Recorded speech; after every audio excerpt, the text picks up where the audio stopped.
बोल वृंदावन बिहारी लाल की जय हो। श्री गुरुदेव भगवान की जय हो।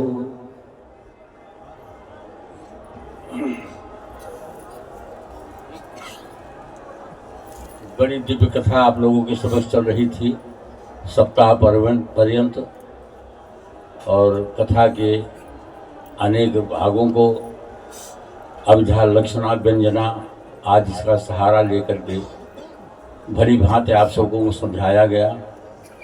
अब आशीर्वाद की बात आई है। आशीर्वाद के लिए हमारे पुराणों में, शास्त्रों में, वेदों में जत्र तत्र सर्वत्र मनीषियों ने अपने अपने ढंग से सरलीकृत करके समझाया, इस रास्ते से आप चलेंगे तो आपका कल्याण होगा। जैसे भागवत की कथा आप सुने, भागवत की कथा में प्रारंभ में आता है, स्वामी सुखदेव जी वृंदावन में श्री राधे श्री राधे श्री राधे राधे राधे का रट करते रहे। राधे नाम सुन करके राधा जी वहाँ प्रकट हुई और पूछी कि तुम किसको बुला रहे हो? कहा मैं राधा जी को बुला रहा हूँ, श्री राधे श्री राधे श्री राधे करके रट रहा हूँ। उन्होंने कहा कि राधे वो कि बद जपने से तुम्हारा काम नहीं होगा। कृष्णम बद ना बदे राधे राधे, तुम कृष्ण कृष्ण कहो बेटा, तब तुम्हारा उद्धार होगा, तुम्हारा कल्याण होगा। और राधे राधे कहने से काम नहीं चलेगा। यद्यपि बिंदु जी ने कहा श्याम के जपे ते 8 याम में तरत जीव, और राधे के जपे ते आधे पल में तरत है। उन्होंने ये बताया। गोस्वामी तुलसीदास जी ने रामचरितमानस की रचना किया। उस रचना में उन्होंने बताया इस कथा की रचना का जो उद्देश्य है, किसी भी तरीके से भक्त के मुँह से राम निकलना चाहिए। यही मां रघुपति नाम उदारा, अति पावन पुराण सुध सारा। भगवान का जो नाम है अत्यंत उदार है। आप इसे जो है चाहे रीझ के, चाहे खींच के, चाहे उल्टा, चाहे सीधा, चाहे जिससे लेंगे फिर भी आपका कल्याण होगा। गोस्वामी जी ने दोहावली में बताया, तुलसी अपने राम को रीझ भजो चाहे खींच, उल्टा सीधा जाम है खेत बड़े ते बीज। अंत में 5 पंचों का इसमें साथ दिया। रामचरितमानस के उत्तरार्ध में जब समापन करने लगे तो वहां बताया, सतपंच चौपाई मनोहर, जान जो नर उर धरे, दारुण अविद्या पंच जनित विकार श्री रघुवर हरे। सुंदर सुजान कृपा निधान, अनाथ पर कर प्रीति जो, सो एक राम अकाम हित निर्वाण प्रद सम आन को। सतपंच चौपाई इसके बहुत अर्थ करते हैं, लेकिन 1 मिनट में तो आपको बताऊंगा सतपंच कौन है। रामचरितमानस की रचना में गोस्वामी कहा कि जीव और माया के बीच में कभी न कभी कलह होगा, तो उसके लिए पंचों की आवश्यकता है, और पंच रहेंगे तो निर्णय करेंगे। इसलिए सत्य का माने सत्य बोलने वाले, और जो अच्छे पंच हैं उन्हीं पंचों का चुनाव किया जाए, ताकि जो है किसी प्रकार की अगर बाधा पड़े तो वो उसका निर्णय करें।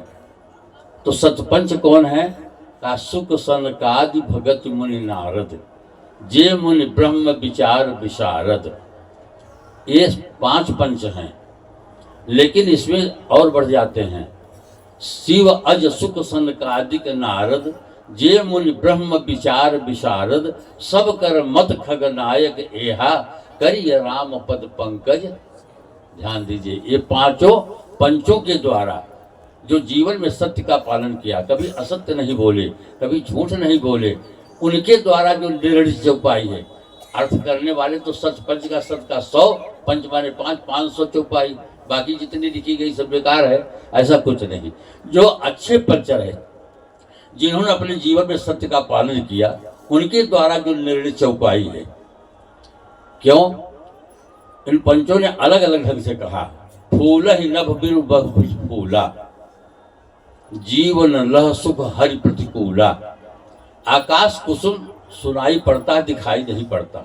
ये होनी से अनहोनी हो जाए, लेकिन परमात्मा से विमुख रह करके, भगवान से विमुख रह करके, गुरु से विमुख रह करके जीव अगर कभी जीवन में सुख पाए, ये नहीं हो सकता। पिसा जाय बर मृग जल पाना, बर जामय सत्सीख बिखाना। बैसाख जेठ की दोपहरी में दौड़ने वाला मृगा, उसकी तृष्णा जो है केवल दोपहरी को देख करके प्यास नहीं बुझती, लेकिन ये होनी से अनहोनी हो जाए।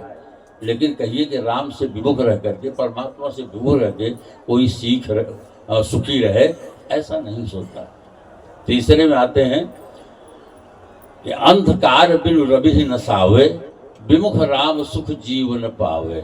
बिना सूर्य के अंधकार दूर हो जाए, ये हो सकता है, लेकिन परमात्मा से विमुख रह करके, ईश्वर से विमुख रह करके, संत जनों से विमुख रह करके, गुरुजनों से विमुख रह करके संसार में कोई जीव सुख की अनुभूति करे, ये कदापि नहीं हो सकता। और अंत में जो है भगवान शिव ने कहा, हिमते अनल प्रगट पर होई, विमुख राम सुख पावन कोई।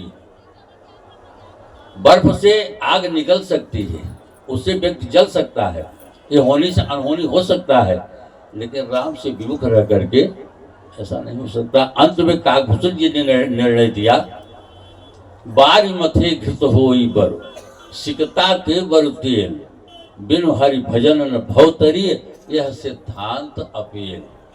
यह एक ऐसा सिद्धांत है, ये कहीं अपील अब नहीं हो सकती, अंतिम निर्णय है इसका। तो कुल कहने का मतलब ये कि हमारे शास्त्रकारों ने सरल से सरल उपाय बताया। जैसे धर्म सम्राट स्वामी